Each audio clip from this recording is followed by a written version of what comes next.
There.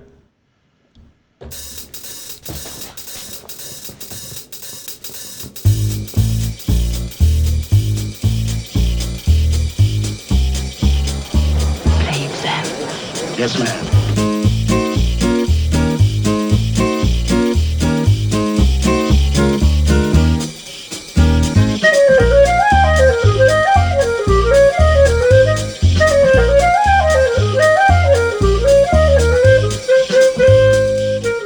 What's going on, everybody? It is September 7th, 2020, and you are listening to episode 11 of the Candid Clarinetist podcast.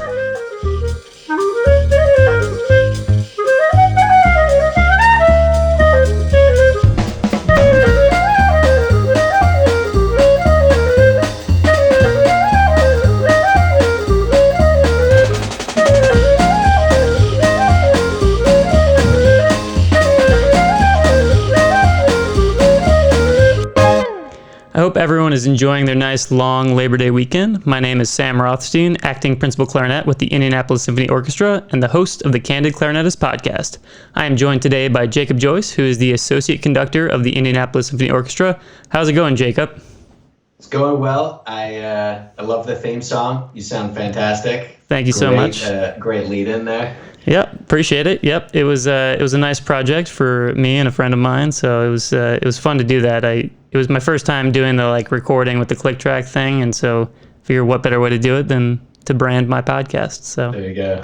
Yeah, so today on the podcast, we're going to be talking about the role of the modern day conductor and music director. I know for myself and others who are unfamiliar with music, it can be a little bit enigmatic. Just nobody really knows kind of how the sausage is made. So I think it'll be interesting to get your perspective on that and just sort of talk through what your views are. Yeah, I'm excited to talk about it. I think your sentiment is shared by many. Most people see the conductor, they see someone who waves their arms around. Maybe I was watching this thing the other day, this show on Amazon Prime about this soccer team, and the guy was saying, "Oh, our coach is like the conductor of an orchestra. He tunes the instruments, and so I think everyone has this picture of what the conductor is, but it's also, it's enigmatic, it's confusing, looks like someone just flapping around up there. So excited to talk about it. Yeah, definitely. So before we dive right in, I'm going to ask you your favorite icebreaker, classical music icebreaker. And I think it's your favorite because this came from you. I learned this one from you, which is if we were to have all the scores in the world on a boat and you had to get rid of someone's scores, whose scores would you toss off the boat, never to be seen or heard from ever again?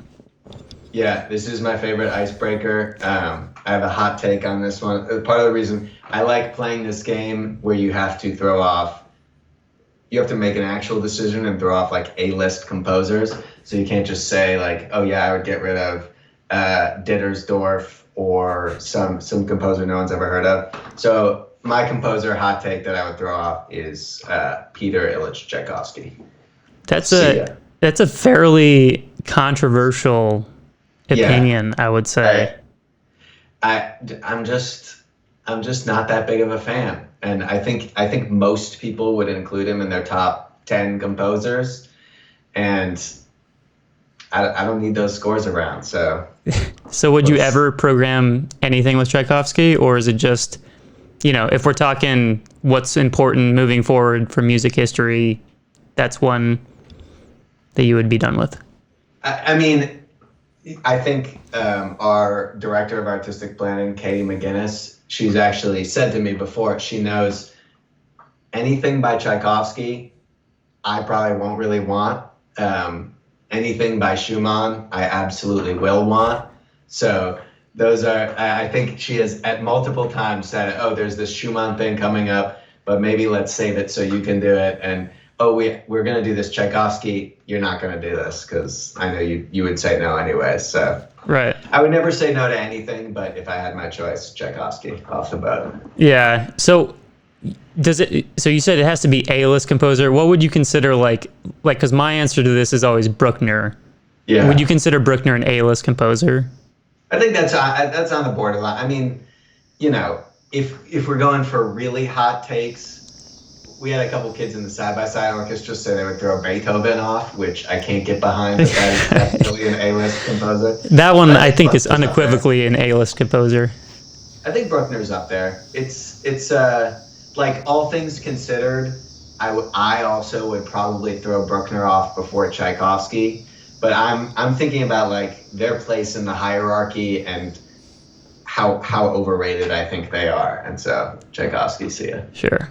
Well, cool, man. I think I always like that question because you're right. It forces people to make a decision that maybe is potentially unpopular, but it sort of exposes people. And then, I feel like I know more about you knowing the answer to that question, or it's your like, answer to that question. It's like a house in Harry Potter. There are certain people's favorite composer is Tchaikovsky, and it just says something about your character. For sure. Especially people whose favorite composer is Tchaikovsky. There's something slightly off with their character, I'd say. I gotcha. Okay. So great. I think that let's just dive right in here on conductors. So what do you think about, I think one of the biggest decisions for conductors is like programming a concert. How do you compile a concert? So what are the things you're thinking about as a conductor when you're programming a concert? So there's a few things that I think. If we're talking about like, I think the hardest concerts to program are the ones where you have the most flexibility. So if that's like a subscription concert, there are very few restrictions in a certain way. And so it's like cooking or something. If I had this dilemma tonight, I made dinner tonight, and if you just have 4 ingredients, you can type into Google pasta with green beans, tomatoes, and whatever, and you can make that. There's going to be one recipe, easy. But when you've got like a full fridge and you have to decide what am I going to make, it's actually way harder in some ways. So a lot of the concerts I program, if they're kids concerts, if they're family concerts, they have a huge number of programming restrictions. So we need pieces between 6 minutes and 8 minutes, or 3 minutes and 5 minutes. But for a subscription concert, one where you have a lot of flexibility, I honestly, one of the biggest things that forms my sense of how to build a program is just my own experience going to concerts. I lived for 2 years in Boston and went to the Boston Symphony every week. I obviously go to ISO every week. For me, like someone who goes to an orchestra concert pretty much 52 weeks of the year outside of COVID, it's still an experience every time I go to the hall, and I've still committed to sitting down for an hour and a half, 2 hours, and listening to a concert. And so you kind of want like a full plate or a well-constructed program that feels like an event. And so in that vein, I generally shy away from, let's just do 4 Mozart symphonies on one concert. I think there's a crowd for which that appeals, but more people want kind of a little taste of different things, and they want something substantial and something. And one of the main concepts that I try to think about in programming is the idea of density of musical ideas.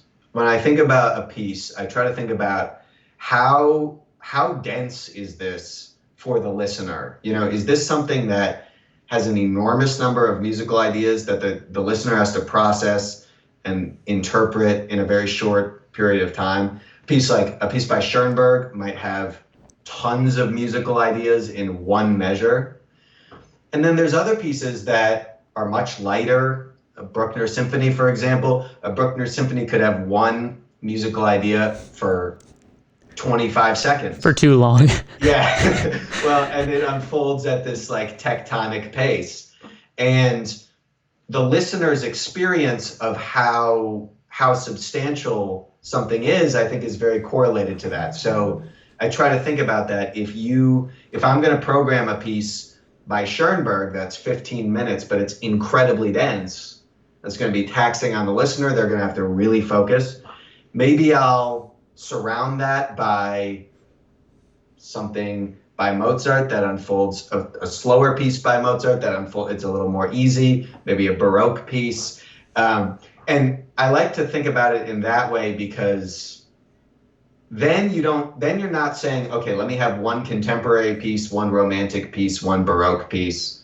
Those could all be really hard pieces to listen to, really easy pieces to listen to. There are contemporary pieces that are not very dense in terms of ideas. There are pieces that are incredibly dense. And I think for me, that's a little more comprehensive way of looking at something. And it's like constructing a meal, It's not so much, let me give you some vegetable dish and some meat dish and some whatever dish. It's usually a meal will go from light to heavy, and you'll have one substantial course. If you eat all heavy food, it's going to be too overwhelming. If you eat all light food, you're going to walk away wanting something more. And so that's what I try to think about. And then from there, it kind of clarifies itself. You put things together that are going to make a nice and full program.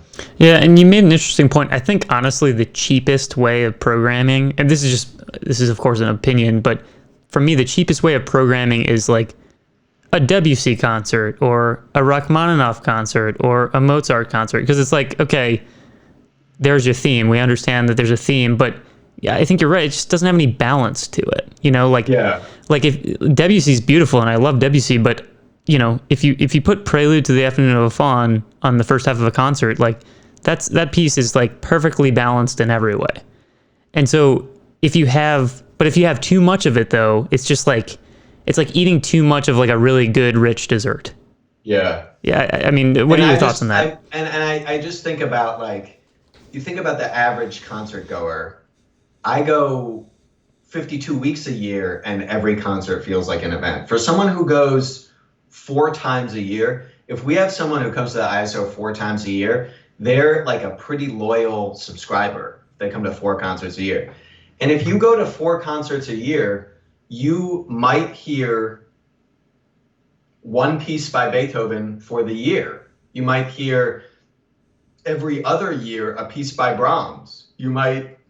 And so, I understand themed concerts, and I kind of understand concerts where you play one composer or something like that. But it is like, okay, if they've come to 4 concerts a year and we spent this entire concert on Debussy, what are we foregoing for these people when they, and if they're not a particularly experienced listener, is that what they really wanted, was like a deep exploration of the music of Debussy? Or did they want kind of they have a night out and they're going to dinner and then they're going to see a classical concert and they want, a full product or like a full meal?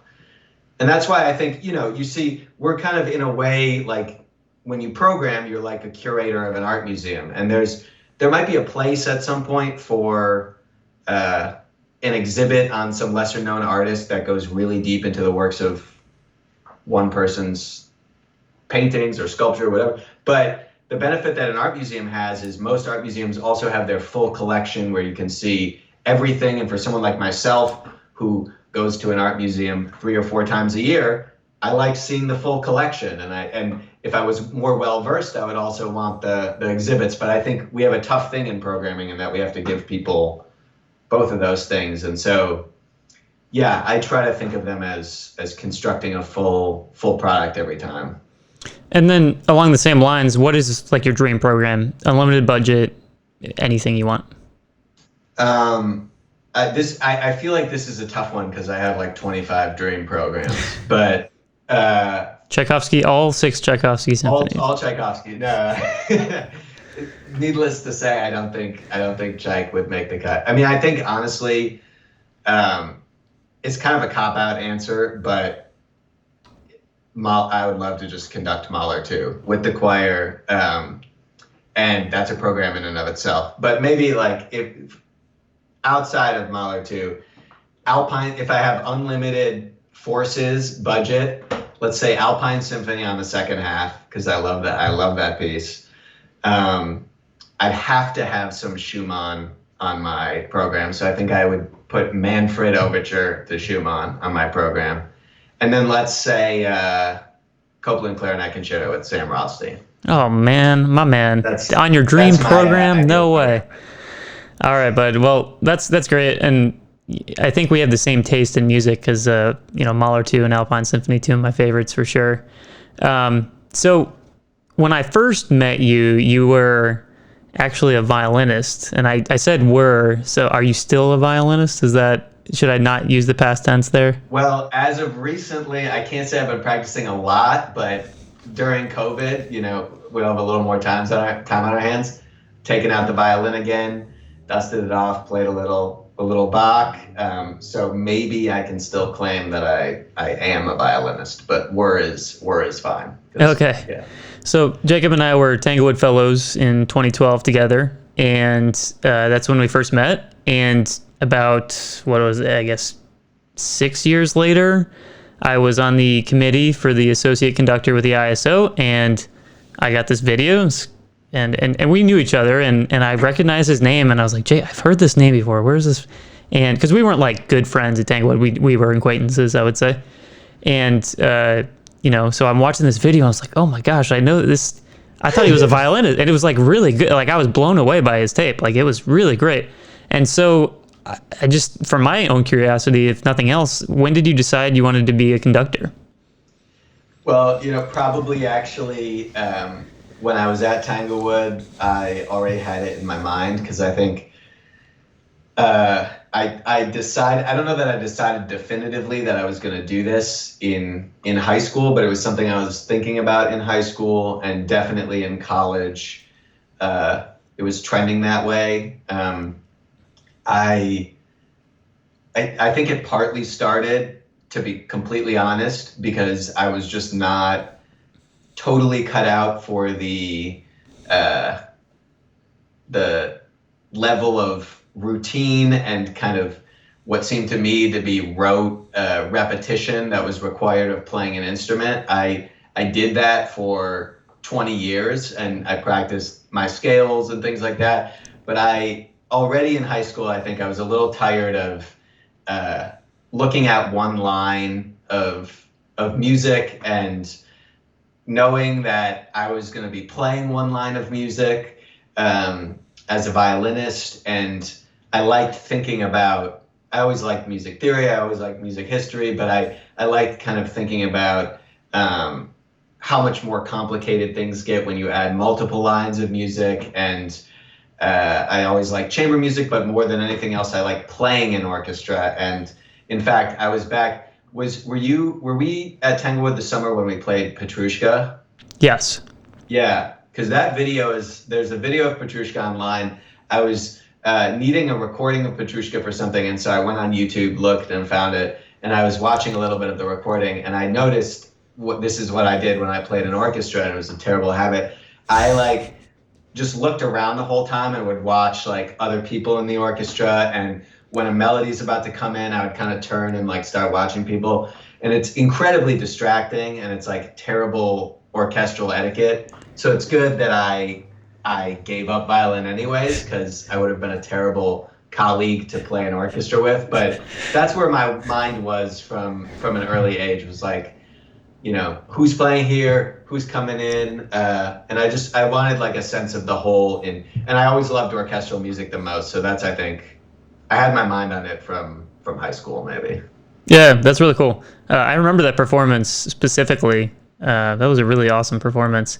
And it was here's the thing. I'm curious. So I don't mean to denigrate our performance at Tanglewood at all, but it's just an interesting thing about memory. I remember playing that concert and thinking this is one of the most transformative experiences of my life. And we were just on it and killing it. And maybe this is my warped mind as a conductor now, but I listened to the recording back and it was okay, that was a little bit of an issue there. Oh wait, that was not quite together. Not so. And this maybe I've just broken the circuitry in my brain though. But I remember it from our Tanglewood days as being one of the best concerts I ever played in. I agree with you, and it was. I think when we were there, it was transformative in that regard. For me, it was. I remember being on stage and just getting that performer's high during that concert, and it never went away, and it kept growing. But it's I mean, this goes into our profession though. When you listen back to the recording, you're going to find something you don't like every single time. And it wasn't the cleanest recording by any sense of the word, but that didn't take away from the power of it, in my opinion.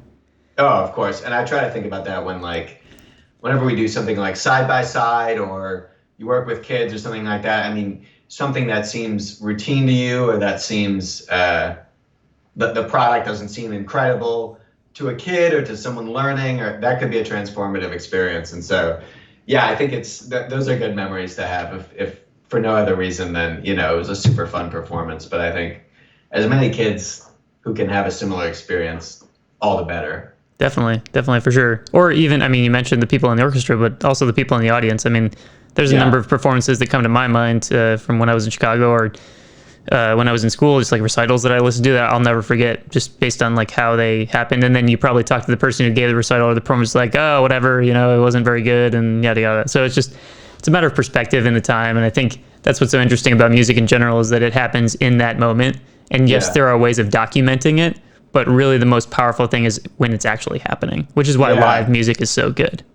And I like to think, I think I've seen a strong connection between when the performers on stage feel like they were into it and had fun and were engaged, the audience feels the same way. I mean, you see that with someone like Yo-Yo Ma all the time. You can tell he exudes this enjoyment, and it just is contagious. Definitely, for sure. So what do you think, this is a heavy question, but what do you think the primary role of a conductor is on the stage? Like, let's make it a little easier. What is the best quality for a conductor to have? The most important quality? On the stage. On the stage. Like in a concert. Let's do rehearsal and concert. Yeah. Because they're probably different, I would guess. They're very different. For me, I'd say most important quality in a concert is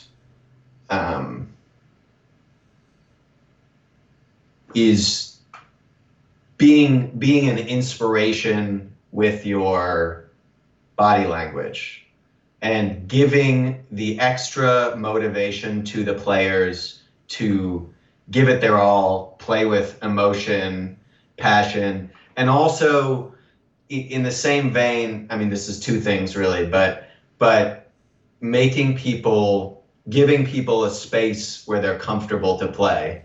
And it's they go hand in hand, because I think in the concert, when all the work is done and you've done your job, and really the conductor's job in the concert is to take a back seat and let people play and but you can serve to really motivate people that extra little bit to really bring the energy, because it's a concert.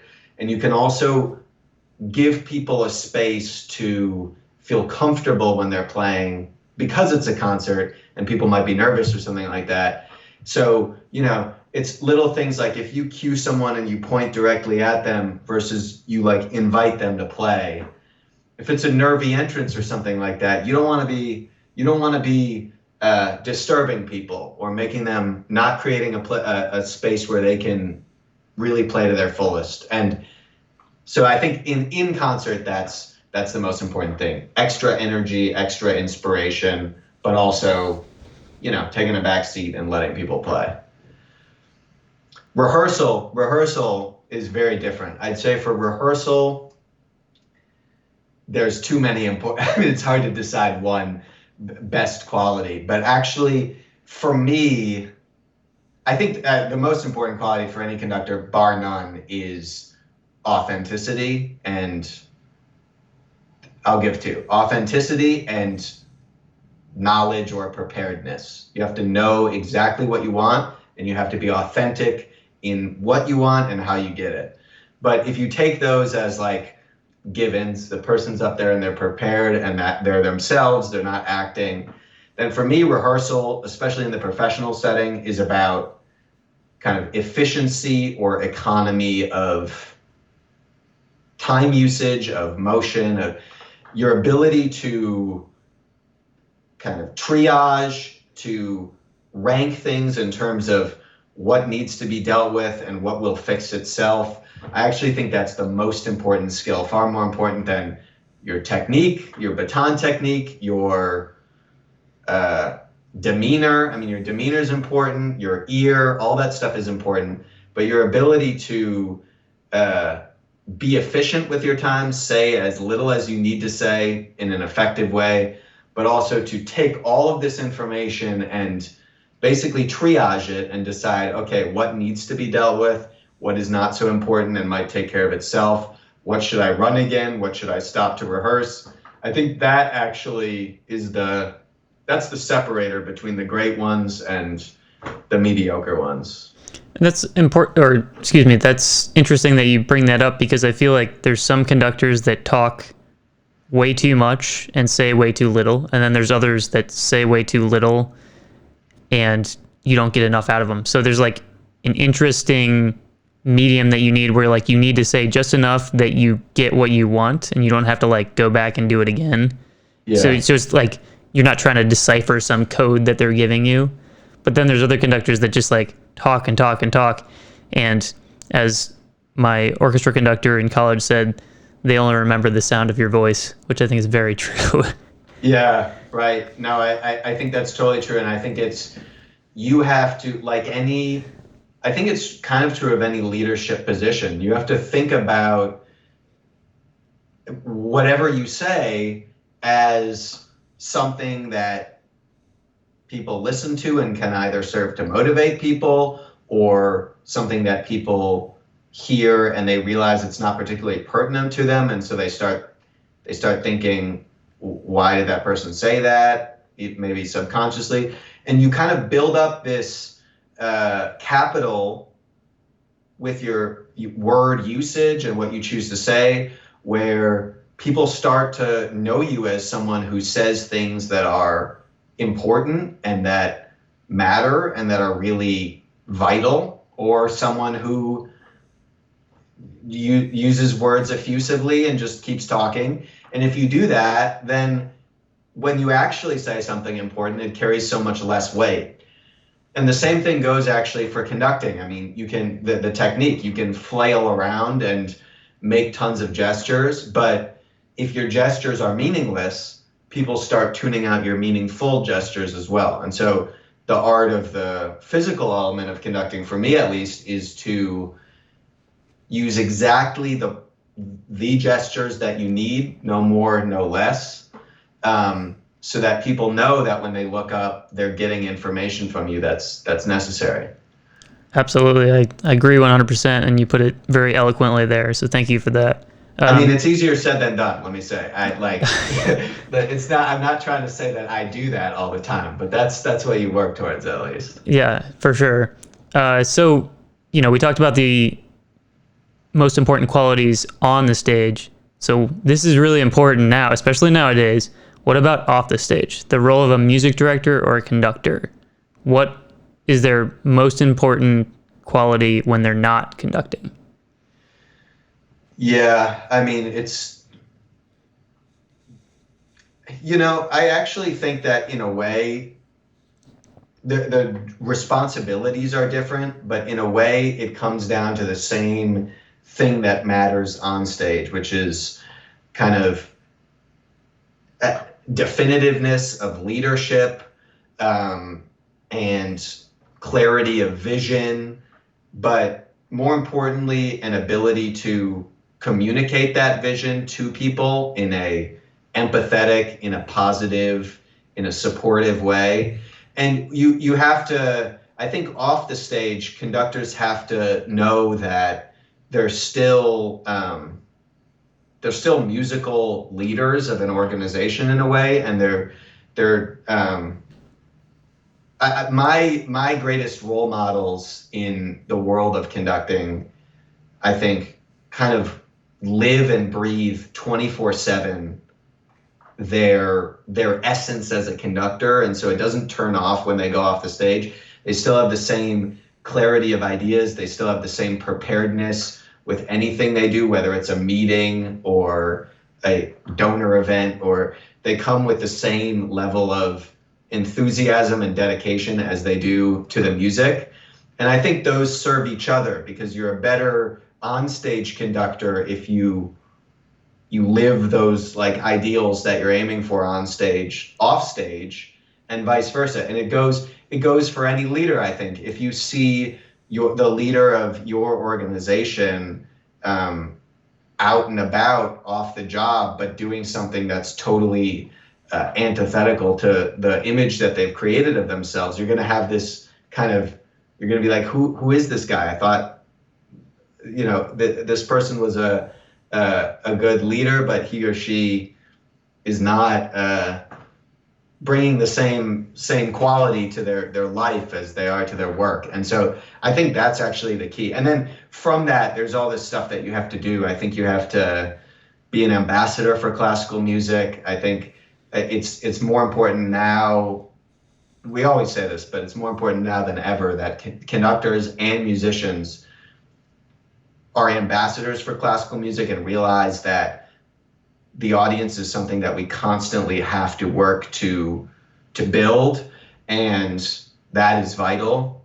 But my impression is that the conductors who are most dedicated on stage will do that off stage too, and vice versa.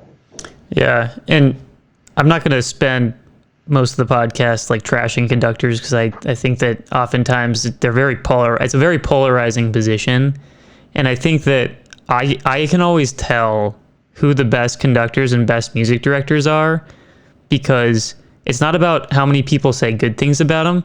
It's about if anyone says anything bad about them, which is really interesting. Yeah. Because like, if you hear, like, I think the perfect example is Andres Nelson's. I have never heard anybody say a bad word about him. Yeah. Perhaps your experience is different, but like, he just knows what to say, when to say it, and he's really well respected as a person. Yeah. And I think that like those things combined are what a really truly great music director, conductor, those qualities is what you need. Yeah. And I mean, it's pretty simple stuff. In the case of Nelson's and so many other great conductors, I mean, he's got incredible natural technique, and he's unbelievable to play under. When we played with him at Tanglewood, it's just like, but he's just a really nice guy. And like, that's part of the reason why no one says anything bad about him, is like, it's pretty simple stuff. You're really nice. You're empathetic. People have issues, and you deal with them in an effective and appropriate and positive way.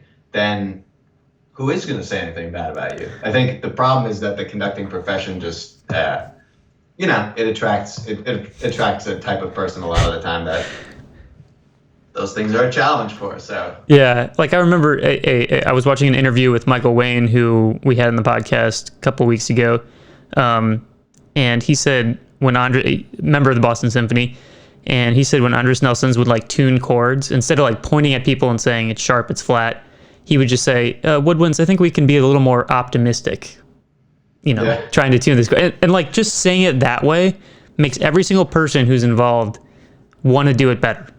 They're not threatened. Yeah. They're not intimidated. And like simple things like that make a huge difference, I think, in a conductor and a music director.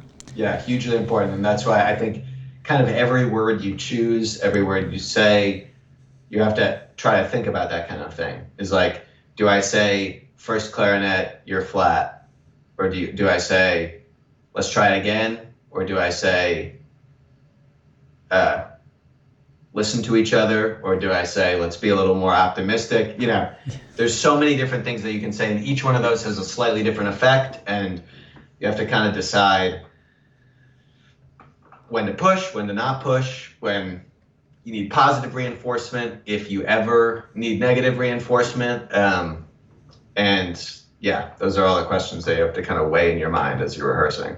For sure. Really, really interesting stuff. So you are an associate conductor. That's your current title. So can you talk about what your responsibilities are as an associate conductor? Yeah, an associate conductor, it's a little different role than someone like a music director.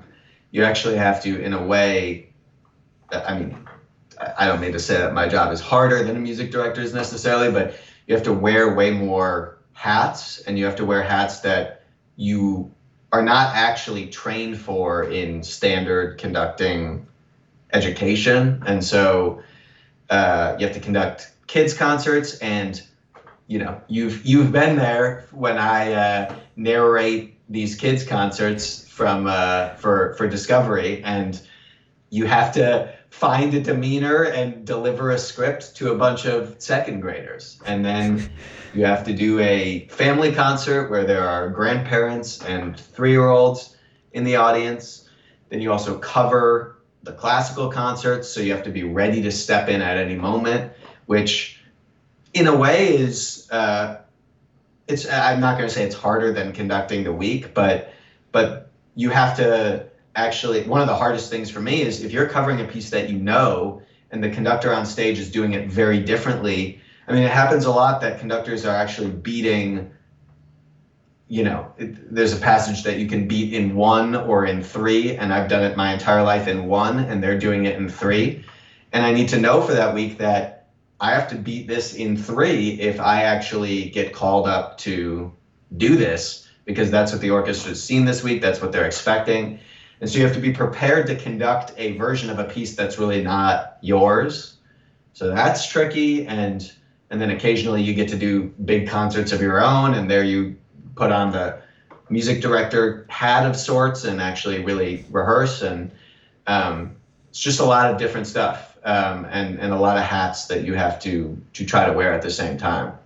In my case, probably ineffectively, but I do it the best I can. Oh, you do a great job. And speaking of, you had the fortune to fill in for an ISO subscription concert, and I believe it was your first season. Is that right? Yep. Yeah. So what happened was Brian Maltovi, he had a family issue, and it was a Sunday night, I believe, and the first rehearsal was on Tuesday, and it was a concert. It was all Spanish music, very unusual program. Or it wasn't all Spanish because there was Ravel in there, but it was inspired by Spanish music. And, it's a Sunday night, and our director of artistic planning, Katie McGinnis, she did the usual, let me call 20 people and see what she can come up with. And, she's like, I got Jacob ready to go. I was the chair of the artistic advisory committee at the time, so we were going back and forth about it. And then she was like, Jacob's ready to go. No one's available. We're gonna do it. And I'm like, yes, please, he's here, And so can you just talk about what that whole week was like? Yeah, it was crazy. I mean, thankfully, and I'd like to think, it doesn't always go this way every week, but I try to the best of my ability. One of the thankless things that you do as an associate, but that you need to do in an event like this is be prepared weeks ahead. And so if you get a call with 24 hours notice or whatever it might be, that you can actually be ready. So I could have been way less prepared. I had already looked at all this stuff. It turned out that it was my first time ever doing Rhapsody Espagnole, this big piece by Ravel. And so that was a little intimidating because that's a piece that is tricky, and you in those situations to have done it before, ideally. And there was also this Tarina piece on the concert that I had never seen before, so I had to learn that. But needless to say, I crammed for 24 hours despite having prepared beforehand. But it was a crazy, crazy week because I also happened that week to have a lot of my own stuff. We had a double discovery, and we had side by side, and I think there was something. So it ended up being I had 10 hours of rehearsing one day or something. And rehearsing is rehearsing for 2 hours to me is putting in 8 hours of normal work in a day, because you can't break focus for a minute. And it's very mentally taxing because you're doing this kind of triage thing all the time. You're listening. So it was a frantic week. And the problem with something like that is that it's not a problem, but the challenge is that first rehearsal, that's where you have to be most on. It's not something that you can warm up and by the dress rehearsal, you're saying the stuff that you really need to say. You need to get in the first rehearsal and really start working, because that's when stuff is still the newest and the rawest, and so you have to be ready before that, really. And so it was a challenge, but I crammed for 24 hours, and it was super fun. I wouldn't trade it for the world. Yeah, that was a really cool week. I remember that there was also this kind of buzz because everyone's the young conductor, because we're Indianapolis is a very wholesome city where they're like, oh, you know, the hometown hero, you know? And so like, I remember there was like a certain buzz, and there was a nice crowd for both the evening concerts. I mean, it was a really nice crowd. And so it was really cool to like see you in that environment. Your parents were able to come, which was really cool. So yeah, it was really, it was a fun weekend. And I know, I mean, a lot of people in the orchestra like really respect you. I mean, we respect you, but at that point, you know, you were still pretty new. And I think you gained a lot of supporters that week, deservedly so, because that was not an easy program to just jump in on, you know, right away. Yeah, I benefited from, it was a violin concerto that week that I happened to have played in my previous life as a violinist. And so that was also very helpful in that, like, it's always easier to accompany when you've actually played the piece. So, you know, I was lucky in that way, but yeah, it was super fun. And yeah. Definitely.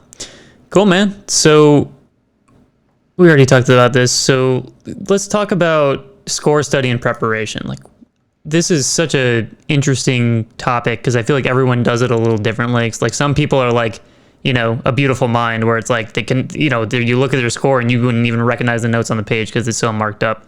And some people are like, okay, I just kind of look through it and mark a few things here and there.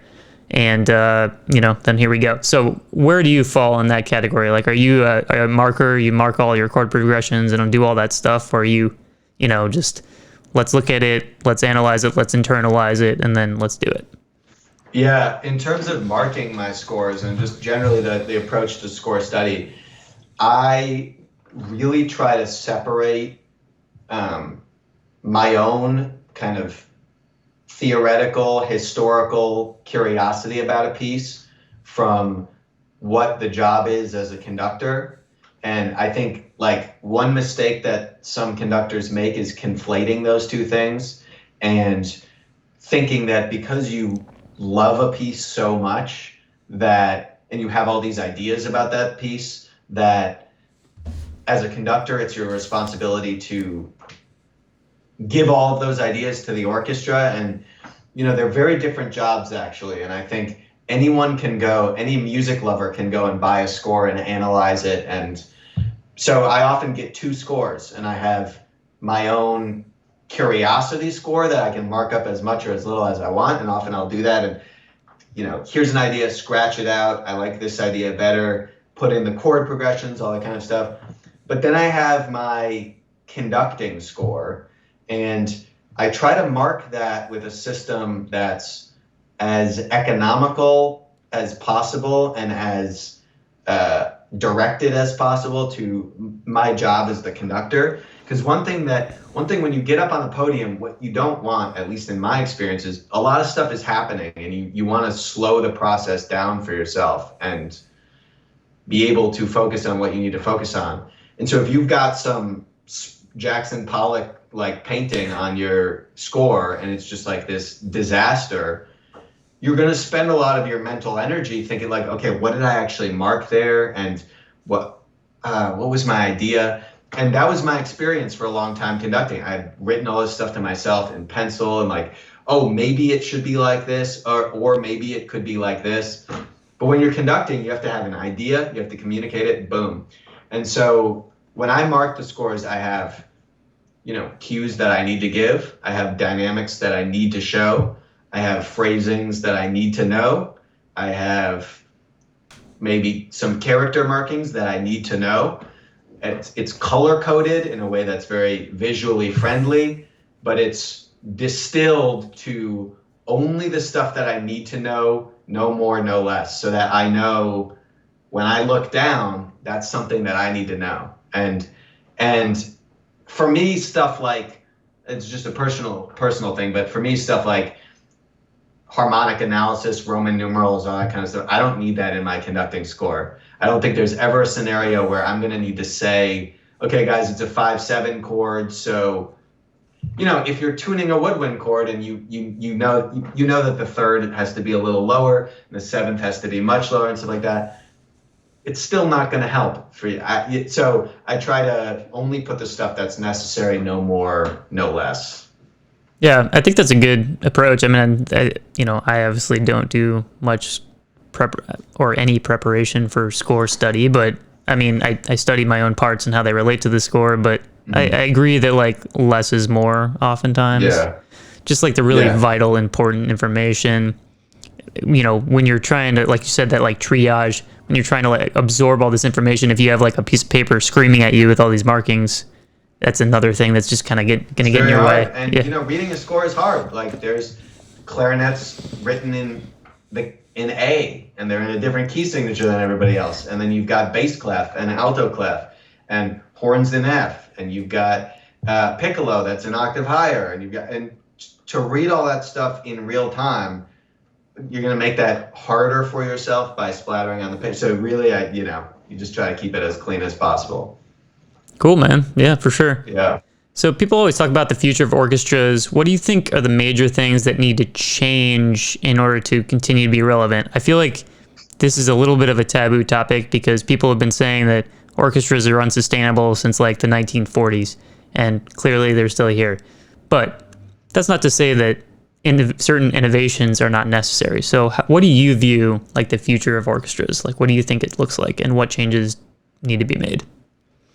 Yeah, it's the $1 million question. It's what people always seem to be talking about every second of every day is what's wrong with orchestras and what needs to change. And I think that's fine. And I think that people often are a little too alarmist on this, in the sense that like you always things could always be better, and you know there are things that we could change, but what gets caught up in that sometime in the alarmist approach, I think, or just like, you know, orchestras, it's a disaster and they need to what for me doesn't need to change is classical music, and classical music as an art form. I mean, I think when you start apologizing for classical music or pushing classical music to the back burner or something like that, you really get away from the core mission of, and the purpose of, I think it's an incredible, I think it's, you know, the most beautiful phenomenon that exists in society, to have 70 trained musicians on a stage playing, working together in this non-verbal communication and playing incredible music without saying a word. And so I think, you know, first coming from the point of view of like classical music is the reason why we're there. And then thinking about like what changes can we make to enhance that. And so what I really believe in is, this is what my podcast is about. It's what the book I'm working on is about, is helping people towards techniques or approaches to listening that will make the listening process more enjoyable, more accessible. I also think, you know, any efforts we can make to make classical music more accessible is incredibly important.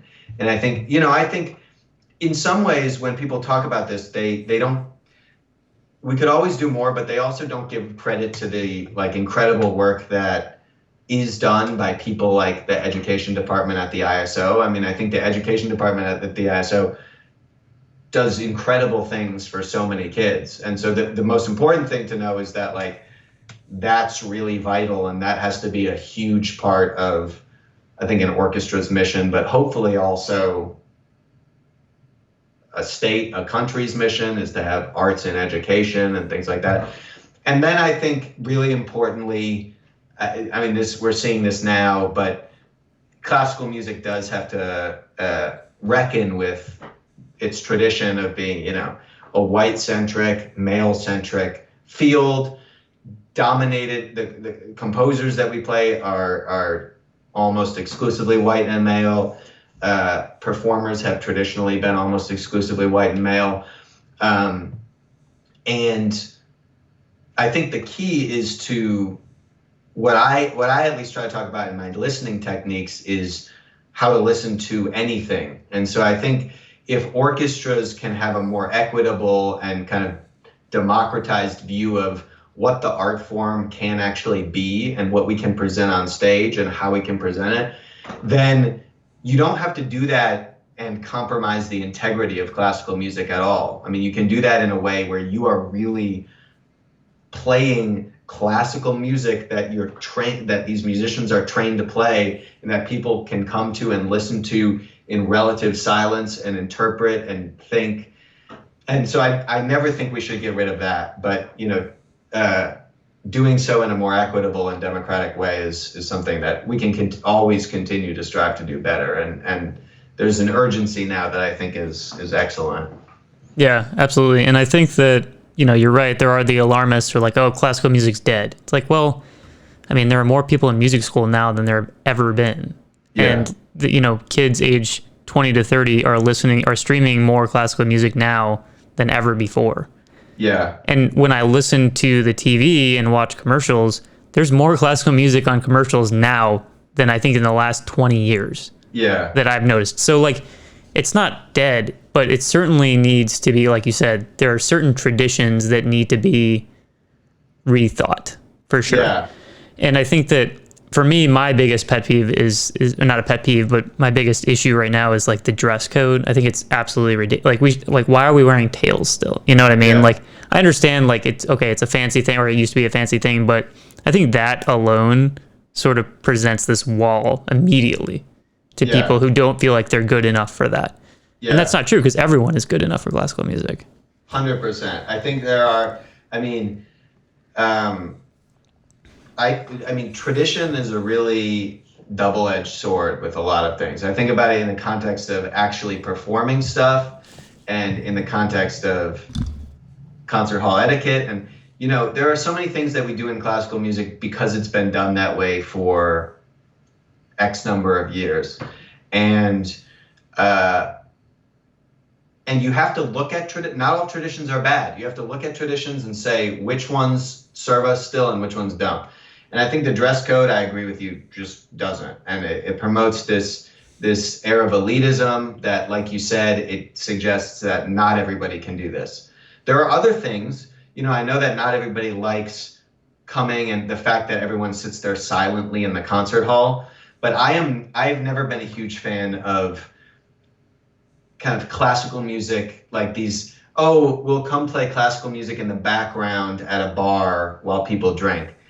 Well, I'm all for like a concert, but I think it's something that gets its worth from being listened to closely and attentively. And so I see the format of a concert hall as a very worthwhile one. It's like an art museum. You're pretty silent in an art museum. You have a place to stand and view the painting for as long as you want to. And it's the same thing. You commit to coming and sitting in a place of relative silence so that you can sit there, you can consider, you can turn off your devices. And so I think you have to look at every tradition like that and say, okay, you have to be quiet when you come into the concert hall. Well, I mean, that kind of stinks, but maybe that's actually worthwhile, because that's what we're here to do, is to make like really finely tuned music. You have to dress up. Who is that helping? Right. You're destroying something when you clap at the end of Tchaikovsky violin concerto. Who is that helping? Like, if you don't know that you're not supposed to clap at the end and you do, like, do you really deserve to get all these dirty looks? Like, please, let's, And so the traditions that are important, keep them and dispose of the rest, as far as I'm concerned. Yeah, those that know me know that one of my most hated things or sayings is, well, we've always done it that way. It's like, well, there's a lot of things that we've always done a certain way, and it doesn't mean it's good. Exactly. Yeah, I think it's a closed-minded approach, and I mean, classical music suffers from, it's in the title. It's called classical music, but it's still being written today, and we have to change and we have to adapt. And yeah, I'm all for that. For sure, man. So this is a very specific topic to this podcast, being called The Candid Clarinetist. So I want to know, from a conductor's standpoint, what are your biggest pet peeves in terms of clarinet playing? Okay, I've got one. I mean, this goes for all wind players, but it seems to be a primary infraction of clarinet players.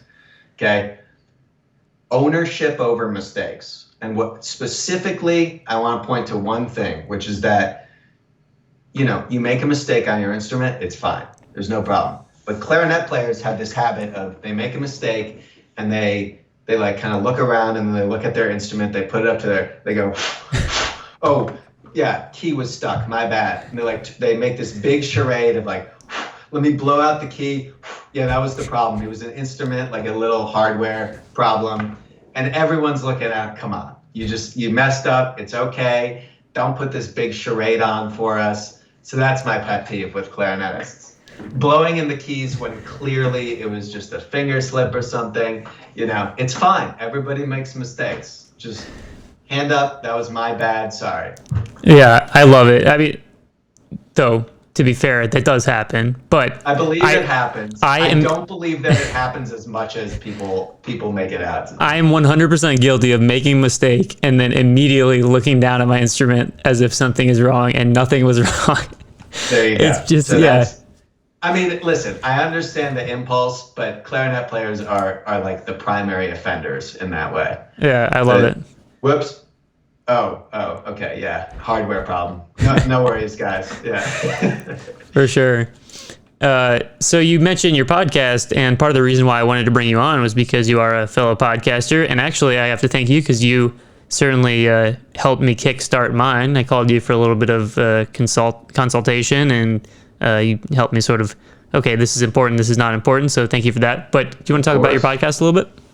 Yeah, so my podcast is about, as I maybe alluded to before, it's really about like listening to music, and it's geared towards people who haven't listened to that much music. Certainly people who do listen to a lot of music are welcome too, but the idea is that I think a lot of kind of music appreciation or art appreciation in general is taught through the lens of history, theory, form. Let me tell you about how cool this composer is so that you'll appreciate it. And I find in my own experience, I've taken a decent amount of art history, but I don't think anyone has ever taught me how to look at and interpret a painting. And so when I go to a museum, what I end up doing, it's a satisfying thing, but I see something and I go, oh, that's a Seurat. That's like a, not sea level. He's a great painter, but like, oh, that's not a particularly famous painter, but I know who it is, and I learned about that, so that's really cool. And then you come to another painting, and you don't know what that is, and you kind of, okay, that must not be important. Let me go on to the next one. And I think we do the same thing in classical music. You talk about, oh, Beethoven, he was deaf. He's this incredible composer. You should love his music because he wrote all this stuff. But people don't have simple techniques for actually listening to music. And so I do the pre-concert talks for ISO. If I play a clip for someone and say, here's a really important part of the piece, like formally, this is the most important, this is the recapitulation, the moment when the sonata form comes back, I play 30 seconds. A lot of people are going to listen to that performance and just wait. They're going to be like, okay, when is the recapitulation coming? I got to catch this. A bunch of music goes by, they hear it, it's like, oh, I heard it. And then what do I do for the rest? And my goal is hopefully get people to listen to the whole thing, have techniques for listening to a whole piece, and try to kind of have a toolbox for listening to an entire program, regardless of what it is, and get some meaning from that, get some enjoyment from that. Because I think that's one of the biggest barriers to entry is just people, in my book, I've been writing about how the connections between music and language. And I think one of the things is if you're a performer, you grow up playing classical music, you basically learn this as though it were a language. You're immersed in it, and you learn all the words, so to speak, the sentences, the figures that come up over and over again. And if you haven't been exposed to that, I mean, it's like going and seeing a play, but they're performing the play in Sanskrit. You don't know how to understand what's being said to you. And so it's very hard to get some grand meaning. I mean, you could see a Shakespeare play in Sanskrit and you could see, okay, that's by Shakespeare, that's important. And, that you could learn 2 Sanskrit words and you would hear them and say, okay, I heard them. But to really get it, you have to learn the language, so to speak, of music. And so that's what my podcast is about, is trying to give some techniques for doing that. Cool. And I don't think we said the name of it yet. So do you want to sort of... It's called Attention to Detail. the classical music guy, attention to detail. Unfortunately, I want to make this known that the late and great Kobe Bryant, of course, has this show on ESPN called Detail that came out. My podcast was first. So I had the podcast Attention to Detail, and then ESPN decided, okay, we're going to do this big series called Detail. And so like 3 days after I started my podcast and I was telling people about it, they're like, oh, did you take the name from like the Kobe show? But at least the name in conception, I had it for a while. It came, I'm sure ESPN had it in the works for like 20 years, but it's not just a knockoff of Kobe Bryant's Detail ESPN show. Sure, yeah, you were the original for sure. I was the original. He saw my podcast and he was like, you know what, I love this so much. I can track my downloads, and there's, Kobe was downloading them. Yeah, for sure. And where's the easiest place to find it? Do you have a website or? AttentionToDetailPod.com, but it's also on Apple Podcasts, it's on Spotify, it's on Stitcher, everything, all those good places to find podcasts. Good stuff, man. And I'm glad that we were able to do this together. And I'm hoping that at some point I can get on your podcast as well, just so we can do a little. We gotta have you on very soon. I'm going through the ring cycle right now on my podcast, but that's just like a little pet project of mine. I've only got 2 more episodes, but then once we're done, I gotta really get back to like less niche episodes. So we'll do one here shortly. Definitely. So I always got to do this with my guests, just so we little peek behind the curtain. So Jacob Joyce, outside of the conducting role, outside of the music role, what do you like to do, man? I'm really into biking at the moment. I've been trying to bike and in fact, I mean, this shows you how cool I am. I've been watching a lot of the Tour de France lately. I'm obsessed with the Tour de France. I know people think it's just like 5 hours of dudes biking in one big group, but I find it thrilling. In that same vein, I play a lot of chess and I watch a lot of chess, and watching a classical chess game is also like a 5-hour long endeavor where people are sitting there for the most part. But I do that, and yeah, I love sports. Obviously, at the moment, we don't have tons of sports going on, but you were telling me before we came on that the NFL is coming back, so I desperately have to get my fantasy football league set up. For sure.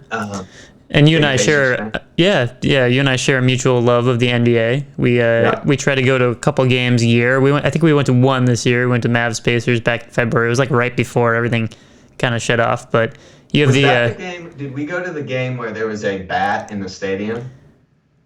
Oh, I don't remember. I don't think so. It might have been a different game. I went to a game where there was a bat in the stadium, and there was an article on ESPN the next day saying it was like the NIH or some National Institute of Health couldn't rule out the possibility that like everyone in the arena wasn't infected with rabies because they like hadn't been able to test the bat. So yeah, that was an experience. Oh man, yeah. And you also have the unfortunate distinction of being a Pistons fan your entire life. Well, I guess it wasn't unfortunate your entire life, but certainly recently it's been pretty unfortunate. Not only a Pistons fan, a all Detroit sports fan, which I learned recently. The Detroit sports teams collectively set the record last year for the worst combined record of the 4 sports teams in history. So that's what the Tigers are the worst team in baseball. The Red Wings somehow are the worst team in hockey. The Pistons are perennially bad, and the Lions are like the laughing stock of the NFL. So those are the teams that I get to root for. I like living in Indianapolis, where there are only 2 franchises, and both of them seem to be decently well run, but it's rough here as a Pistons fan. Yeah, man. Well, it's always fun. I always enjoy talking sports with you and hanging out, going to games. It's always a good time. So before we leave, do you have any last words, shout outs, pieces of advice, or words of wisdom?